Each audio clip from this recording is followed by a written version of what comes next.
What's up guys? Good morning at mahangin-hangin na umaga ngayon dahil may bago na akong electric fan. Look! Yan.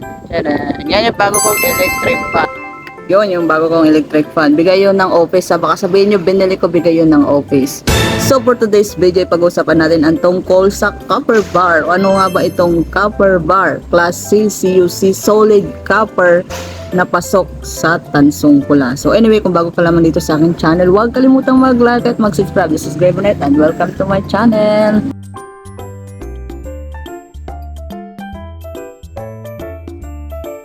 As I was saying, may muta ako. As I was saying is maraming klase ng tanso. May tansong war, may tansong solid, may tansong copper bar. Katulad ng ginto. Iba't ibang klase ng ginto. May kwintas na ginto, may singsing na ginto, may relo na ginto. Ganon din ang tanso. May tansong galing sa wire, may tansong galing sa mga bagay-bagay, mga gamit. May tansong antique, yun yung tansong dilaw.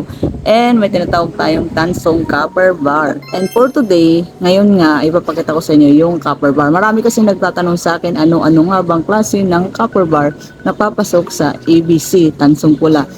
Pero, walang class A na copper bar. Yon.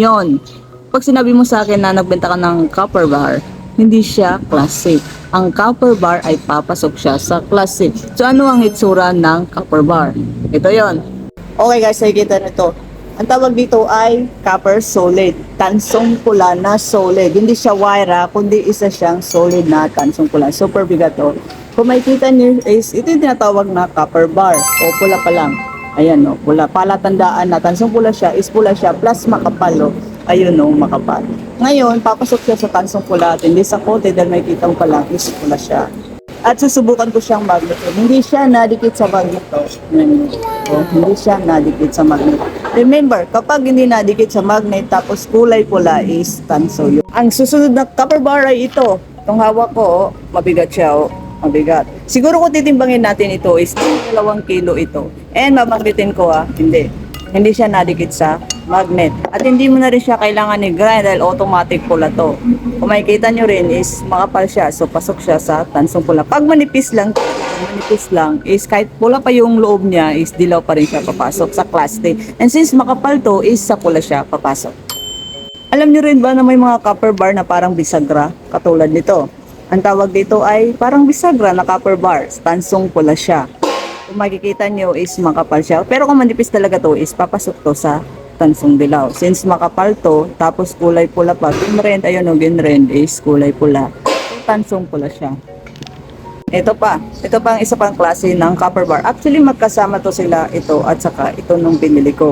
And wag nyo nang itanong kung saan to nakuha dahil hindi ko rin alam kung saan nakuha itong mga copper bar na to. Ang alam ko lang is binili ko ito at pasok to sa tansong pula. Yun lang ang alam ko. Ngayon kung tatanungin nyo ko saan ba nakukuha yung copper bar na yan? O tansong solid, tansong pulang solid.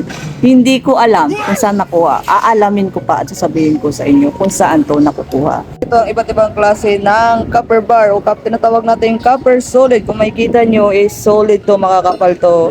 Yan nyo, makapal talaga siya. Ayan, yung kapal niya is yan. Kaya talagang tansong pula to. So mga junkie, yun ang iba't ibang klase ng copper bar o tinatawag natin na tansong solid. CUC ang pasok no na, class C ang pasok pag copper bar. Kahit gaano pa yung kakapal, basta pula yung sa loob, papasok yun sa class C. Hindi pwede ang class A na copper bar. Class C lang talaga pinapasukan ng mga copper bars. Ngayon kung manipis yun, is pasok lang yun sa class D. Since makapal yun, din pula yung sa ilalim o pula pag giniskis mo, pula sa ilalim at sa ibabaw is class C. Pag manipis, kahit pula pa siya, papasok yun sa class D.